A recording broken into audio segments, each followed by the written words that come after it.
L'objectif ce soir, c'est donc d'aborder la question des écrans, mais d'avoir peut-être d'abord conscience du pouvoir qu'ils peuvent exercer et pourquoi ils exercent un tel pouvoir et pourquoi ce pouvoir est plus fort chez nos enfants et nos adolescents.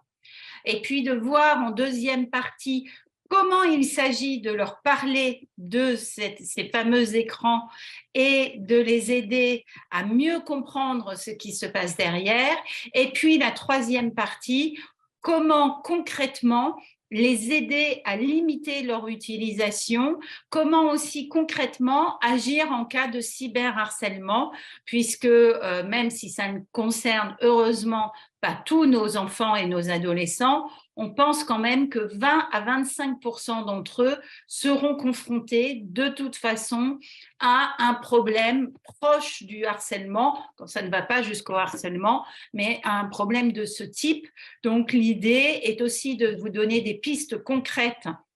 pour, si possible, éviter ce genre de problème, et puis savoir comment agir quand ce type de difficulté apparaît.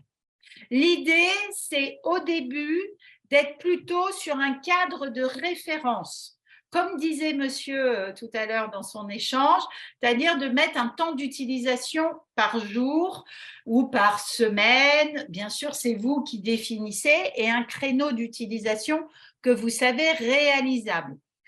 Ça, c'est de mettre un cadre déjà dans le téléphone, mais de ne pas hésiter aussi à mettre un cadre physique, notamment le téléphone dans les chambres. Alors, bien sûr, vos adolescents, dans les arnaques habituelles, vont vous expliquer qu'ils ont besoin de leur téléphone pour se réveiller, ils ont besoin de leur téléphone pour être sûr que le réveil matin, ça marche encore très bien. Mais là, il faut accepter de mettre un cadre un petit peu restreint et de faire évoluer ce cadre au fur et à mesure